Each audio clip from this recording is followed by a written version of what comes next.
ইরানে মার্কিন হামলার প্রস্তুতির মধ্যেই তেহরান মস্কো যৌথ মহড়া। 2 সপ্তাহের মধ্যে ইরান চুক্তিতে না পৌঁছলে ভয়াবহ পরিণতির হুমকি ওয়াশিংটনের।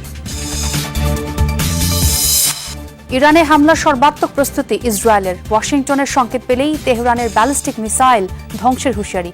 কড়া জবাব দেবে তেল আবিব। এআই ইম্প্যাক্ট সামিটে চরম অব্যবস্থাপনা ও বিশৃঙ্খলাকে ঘিরে ভারতের তোলপাড়। প্রযুক্তি সম্মেলনকে মোদির ফটো সেশনের অনুষ্ঠানে পরিণত করার অভিযোগ ক্ষুব্ধ অংশগ্রহণকারীদের। দর্শক সবাইকে আমন্ত্রণ যমুনা আইডেস্কে। শিরোনামগুলো দেখছিলেন। আন্তর্জাতিক সব শীর্ষ খবর নিয়ে সঙ্গে আছে আমি ছোঁয়া খন্দকার। যুক্তরাষ্ট্র যখন ইরানে হামলার প্রস্তুতি নিচ্ছে, তখন মধ্যপ্রাচ্যের যৌথ মহড়া চালালো রাশিয়া। চলমান উত্তেজনার মধ্যেই ওমান উপসাগর ও ভারত মহাসাগরে অনুষ্ঠিত হয়েছে মস্কো তেহরানের নৌ মহড়া। এদিকে ইরানকে চুক্তির জন্য সময়সীমা বেঁধে দিলেন ডোনাল্ড ট্রাম্প। হুঁশিয়ারি, 10 থেকে 15 দিনের মধ্যে চুক্তিতে না পৌঁছলে পরিণতি হবে ভয়াবহ। জলপথে শত্রু মোকাবেলায় চলছে রণপ্রস্তুতি। যুদ্ধজাহাজ থেকে হামলা ঠেকাতে রুশ ও ইরানি নৌবাহিনীর এই অনুশীলন। ট্রাম্প প্রশাসন যখন পারমাণবিক চুক্তির জন্য তেহরানকে হুমকি ধামকি দিচ্ছে, সে সময়ই মিত্রের সাথে মহড়ায় অংশ নিল মস্কো। ওমান উপসাগর এবং ভারত মহাসাগরে সামরিক এই অনুশীলনে অংশ নিয়েছে দুদেশের সেনারা। এর আগে বৃহস্পতিবার ইরানের বন্দর আব্বাসে পৌঁছায় রুশ যুদ্ধজাহাজ স্ট্রয়কি। প্রতিরক্ষা কূটনীতির অংশ হিসেবে নিয়মিত মহড়া পরিচালনা করে ইরানি নৌবাহিনী। এর মধ্যে রয়েছে দক্ষিণ আফ্রিকার ব্রিক্স জোটের নৌ মহড়া, ভারতের বিশাখাপত্তনমের মহড়া, রাশিয়ার সাথে যৌথ মহড়াও আমাদের নিয়মিত পরিকল্পনার অংশ। এদিকে ইরানকে সর্বোচ্চ 15 দিন সময় বেঁধে দিয়েছেন মার্কিন প্রেসিডেন্ট। এর মধ্যে চুক্তিতে না পৌঁছালে ভয়াবহ পরিণতি ভোগের হুঁশিয়ারি তার। ট্রাম্প বলেন, মধ্যপ্রাচ্যকে স্থিতিশীল রাখতে যে কোনো মূল্যে তেহরানকে পারমাণবিক অস্ত্রের মালিক হওয়া থেকে বিরত রাখবে ওয়াশিংটন। হয় তারা স্বেচ্ছায় চুক্তি করবে, নয়তো আমরা যে কোনোভাবে এটি আদায় করব। তাদেরকে 10 দিন, সর্বোচ্চ 15 দিন সময় দেওয়া হবে। এর মধ্যে চুক্তি না হলে পরিণতি হবে তাদের জন্য খুবই দুর্ভাগ্যজনক। এর আগে টানা 2 দিন হরমুজ প্রণালী বন্ধ রেখে মহড়া চালায় ইরান। অন্যদিকে যুক্তরাষ্ট্র সামরিক উপস্থিতি ব্যাপক হারে বাড়িয়ে চলেছে ইরানের আশপাশে।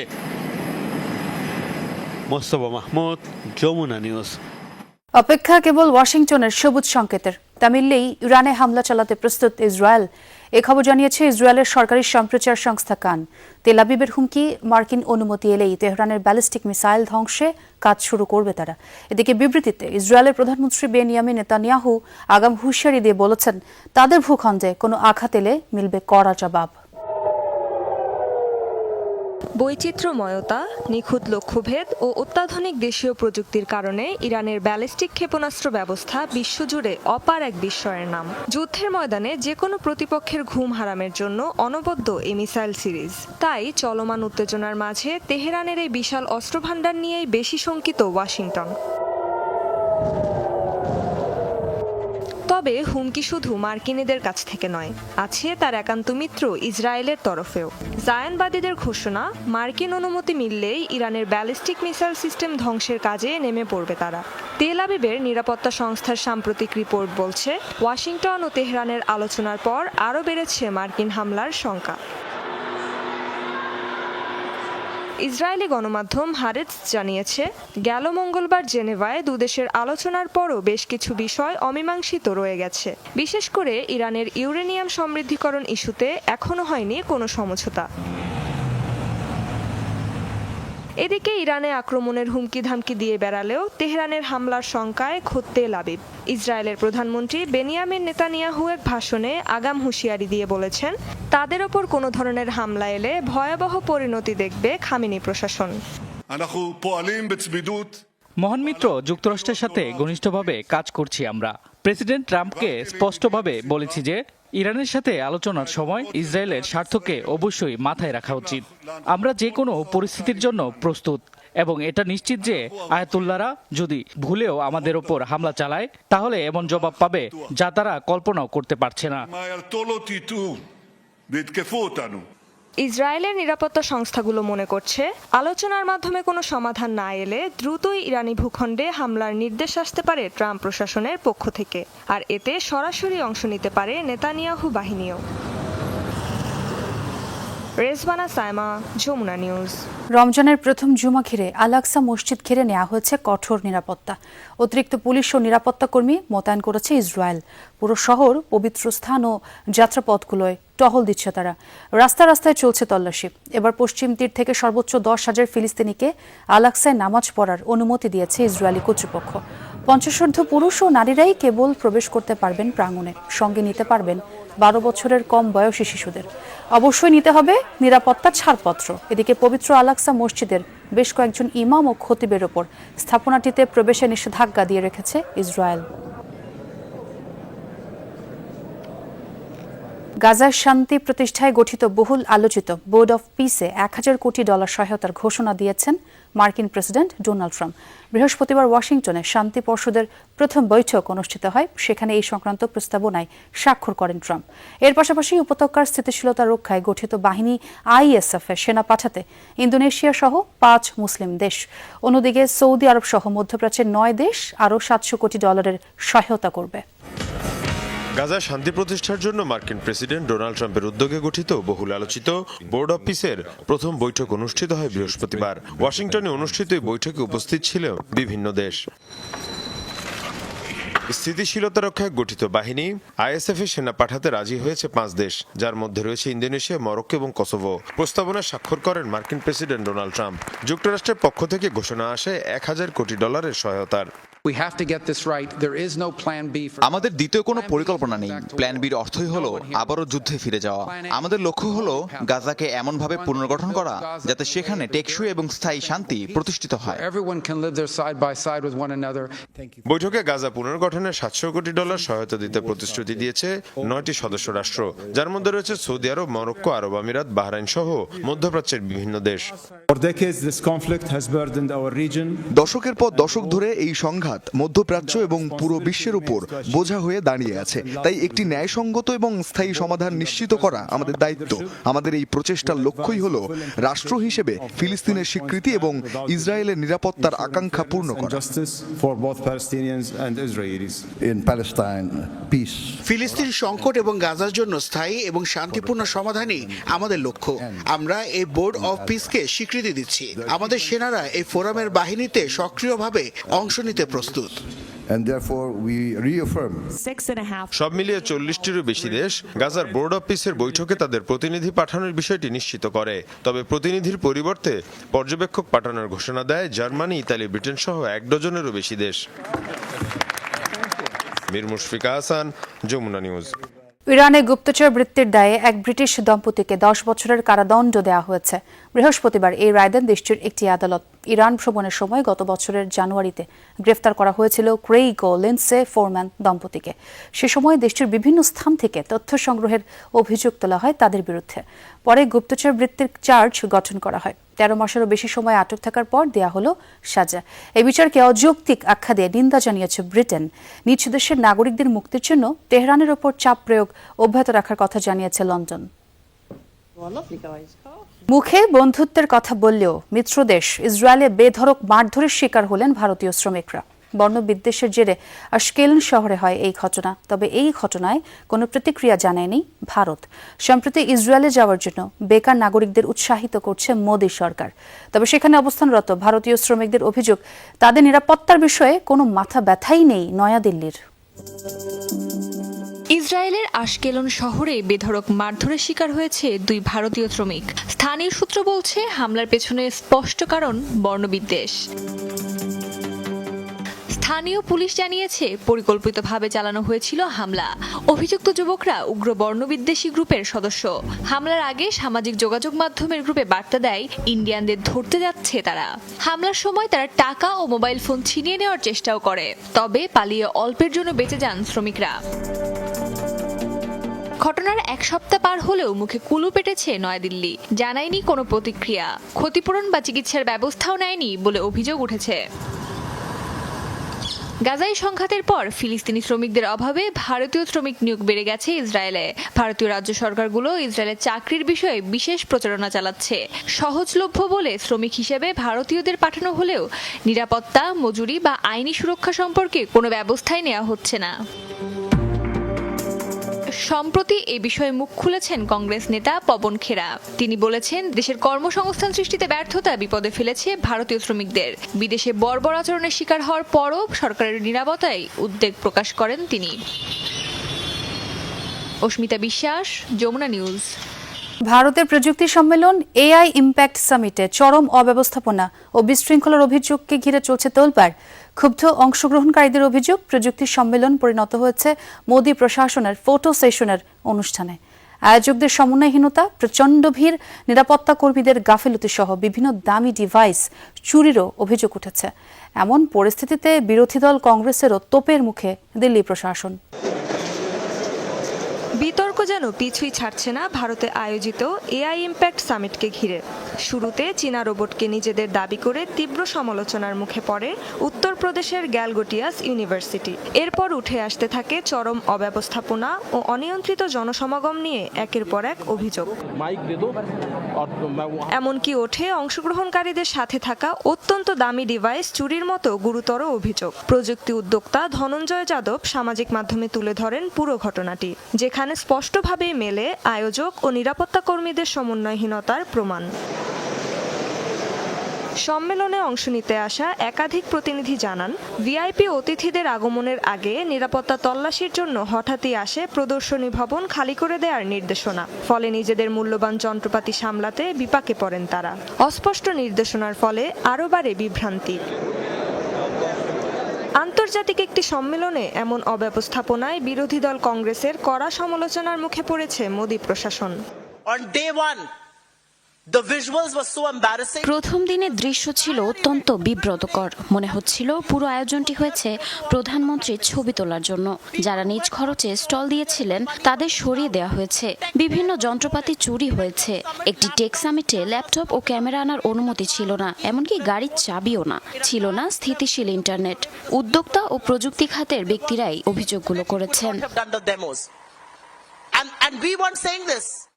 শুরু থেকেই এটিকে গ্লোবাল সাউথে আয়োজিত সর্বপ্রথম বড় এআই সম্মেলন হিসেবে প্রচারণা চালিয়ে এসেছেন এর আয়োজকরা। রেজওয়ানা সাইমা, যমুনা নিউজ। এলিয়েন বা ভিনগ্রহবাসী সংক্রান্ত সরকারি নথিপত্র প্রকাশ করতে যাচ্ছে যুক্তরাষ্ট্র। সংশ্লিষ্ট সংস্থাগুলোকে এই নির্দেশ দিয়েছেন মার্কিন প্রেসিডেন্ট ডোনাল্ড ট্রাম্প। শিগগিরই কাজ শুরু করতে যাচ্ছে ডিপার্টমেন্ট অব ওয়ার, সিআইএ এবং গোপন সরকারি সংস্থাগুলো। এর আগে এক পডকাস্টে এলিয়েনের অস্তিত্ব আছে এমন দাবি তুলে শোরগোল ফেলেন সাবেক প্রেসিডেন্ট বারাক ওবামা। সম্প্রতি এক পডকাস্টে হাজির হয়ে বিস্ময় জাগানো মন্তব্য করেন সাবেক মার্কিন প্রেসিডেন্ট বারাক ওবামা। নিজ চোখে না দেখলেও মহাবিশ্বে সত্যি এলিয়েনের অস্তিত্ব রয়েছে দাবি করেন তিনি।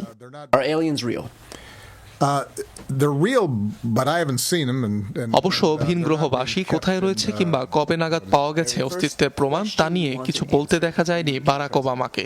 তার এমন মন্তব্যের পর রীতিমতো তোলপাড় শুরু হয় নেট দুনিয়ায়।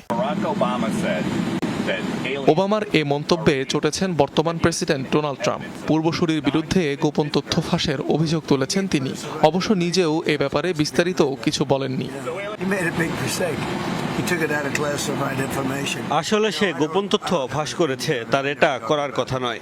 এলিয়েন সত্য কিনা তা আমি জানি না, কিন্তু সে জনগণকে গোপন তথ্য দিয়েছে যা বড় ভুল।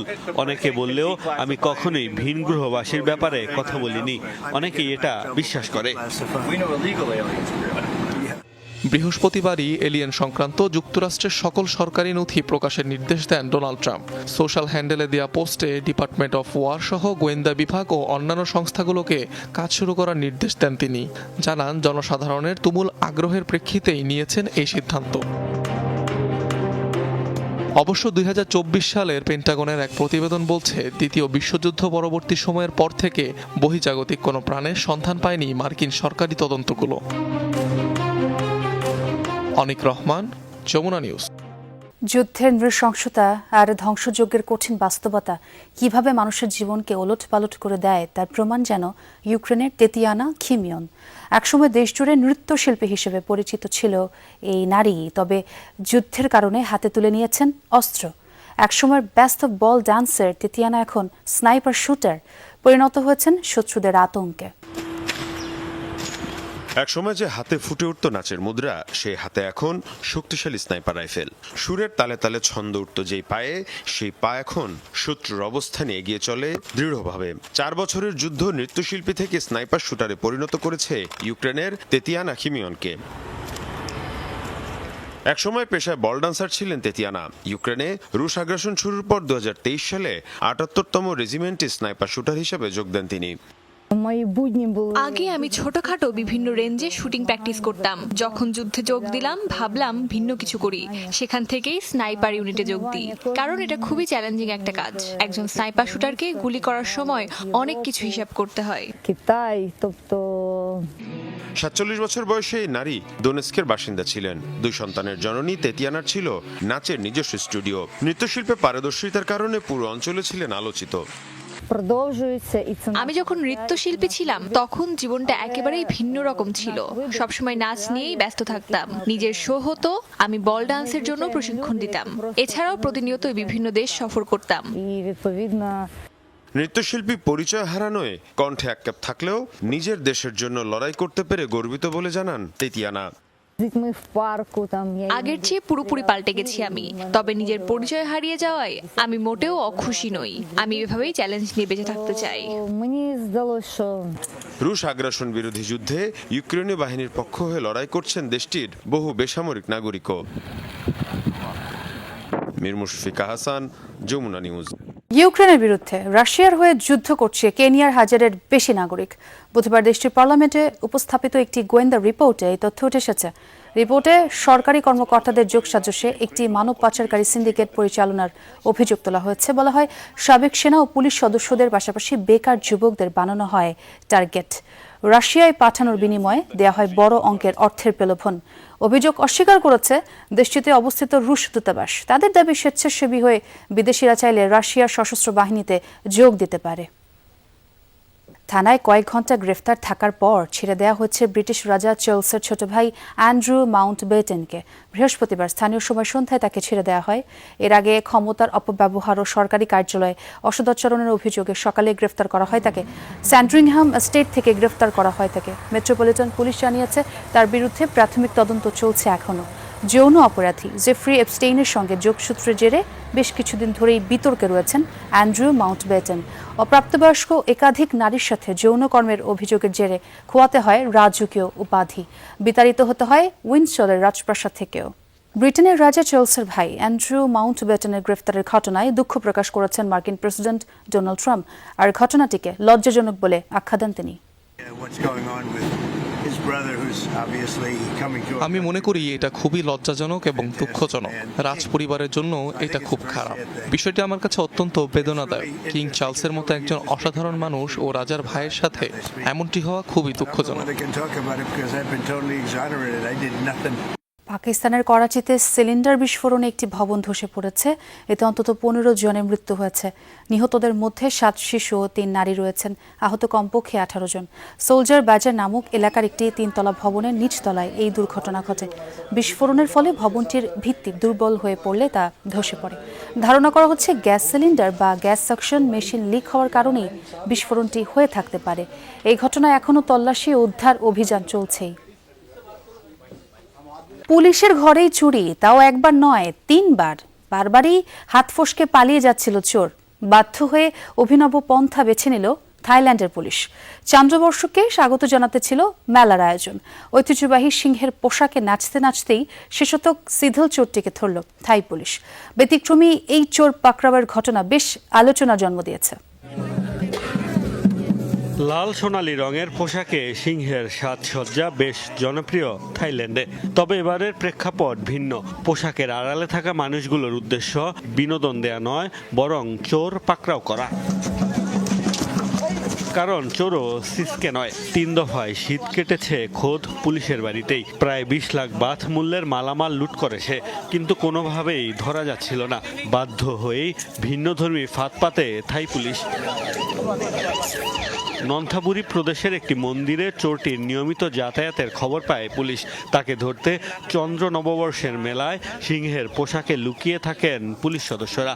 নাচতে নাচতেই পিছু নেয় চোরের। হঠাৎ ঝাঁপিয়ে পড়ে তাকে পাকড়াও করে, যা সামাজিক মাধ্যমে ভাইরাল। চলছে পুলিশ বাহিনীর ভূয়সী প্রশংসা। পুলিশ জানিয়েছে, চুরির অভিযোগ স্বীকার করেছে ৩৩ বছরের ওই ব্যক্তি। নেশা আর জুয়ার অর্থ জোগাতেই চুরি করত নিয়মিত। মোস্তফা মাহমুদ, যমুনা নিউজ। প্রায় ৪,০০০ কেজি কোকেন পাচার করতে গিয়ে আটক হলো একটি সাবমেরিন। মেক্সিকোর পশ্চিম উপকূলের প্রশান্ত মহাসাগরীয় এলাকায় মেক্সিকান নৌবাহিনীর হাতে ধরা পড়ে নৌযানটি। বৃহস্পতিবার এই তথ্য জানিয়েছেন দেশটির প্রশাসন। এই ঘটনায় গ্রেফতার করা হয়েছে ৩ জনকে। সামাজিক মাধ্যমের এক পোস্টে বলা হয়, গেল এক সপ্তাহে সামুদ্রিক অভিযানের মাধ্যমে জব্দ করা হচ্ছে প্রায় ১০,০০০ কেজি মাদক। দাবি, এর ফলে লাখ লাখ ডোজ মাদক থেকে সুরক্ষা পেয়েছে মেক্সিকানরা। ফলে বেঁচে গেছে তাদের পরিবারগুলো। আর সংগঠিত মাদক চক্রগুলোও আর্থিকভাবে বেশ ক্ষতির মুখেই পড়েছে। সরকারি পাইপলাইন থেকে জ্বালানি চুরির কাজে ব্যবহৃত একটি গোপন সুড়ঙ্গে অভিযান চালিয়েছে মেক্সিকো প্রশাসন। দেশটির হিদালোগা অঙ্গরাজ্যের একটি এলাকায় সন্ধান মেলে ৭২ ফুট দীর্ঘ টানেলটির। বিবৃতিতে কর্তৃপক্ষ জানায়, সুড়ঙ্গটি অবৈধভাবে মেক্সিকোর সরকারি জ্বালানি সংস্থা পেমেক্সের মালিকানাধীন একটি ভূগর্ভস্থ পাইপলাইনের সাথে যুক্ত করা হয়েছিল। এরই মাঝে অভিযানের ভিডিও প্রকাশ করেছে কর্তৃপক্ষ। অভিযানকালে সুড়ঙ্গটির ভেতর থেকে উদ্ধার হয় মাদকও। এখন পর্যন্ত এই ঘটনায় আটক হয়নি কেউ। ঘটনাস্থলে কড়া পাহারায় রয়েছে সেনাবাহিনী ও ন্যাশনাল গার্ড।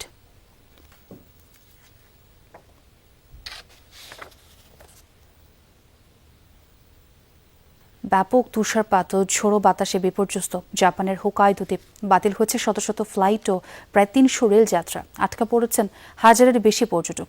অনবরত বরফ পড়তে থাকায় বন্ধ হয়ে গেছে বেশিরভাগ মূল সড়ক। এতে যান চলাচল ব্যাহত হচ্ছে। এদিকে তুষারপাতের ফলে ভোগান্তিতে পড়েছে জনসাধারণ। চলমান দুর্যোগে বন্ধ ঘোষণা করা হচ্ছে ৩ শতাধিক স্কুল। বেশ কিছু স্থানে ২৪ ঘন্টার ব্যবধানে ১.৫ ফুট পর্যন্ত তুষারপাতের খবর মিলেছে। আগামী সপ্তাহেও অব্যাহত থাকবে এমন তুষারপাত পূর্বাভাস দিয়েছে জাপানের আবহাওয়া বিভাগ। উত্তর কোরিয়ায় শুরু হয়েছে ক্ষমতাসীন ওয়ার্কার্স পার্টির নবম কংগ্রেস। ৫ বছর পরপর হওয়া এই সম্মেলনেই নির্ধারিত হয় প্রতিরক্ষা, কূটনীতি ও অর্থনীতি সংক্রান্ত নীতিসমূহ। বৃহস্পতিবার রাজধানীতে শুরু হওয়া কংগ্রেসের নেতৃত্ব দিচ্ছেন সর্বোচ্চ নেতা কিম জং উন। পর্যবেক্ষকদের ধারণা, উচ্চ পর্যায়ের এই বৈঠক চলবে কয়েকদিন। দক্ষিণ কোরিয়ার সরকারি বার্তা সংস্থা জানিয়েছে, সেউল বা ওয়াশিংটনের উদ্দেশ্যে কিমের কোনো বার্তা আসে কিনা তা নজরে রাখা হচ্ছে। তবে উদ্বোধনী বক্তব্যে এই ইস্যুতে কোনো কথা বলেননি তিনি, বরং জোর দেন পিয়ংইয়ংয়ের অর্থনৈতিক উন্নয়নের দিকেই। ধারণা করা হচ্ছে এই কংগ্রেসেই আসতে পারে কিমের কিশোরী কন্যা কিম জু আয়ের সম্ভাব্য উত্তরসূরি হবার আনুষ্ঠানিক ঘোষণা। আর দর্শক, এই ছিল যমুনা আই ডেস্কে। এতক্ষণ যারা সঙ্গে ছিলেন সবাইকে ধন্যবাদ।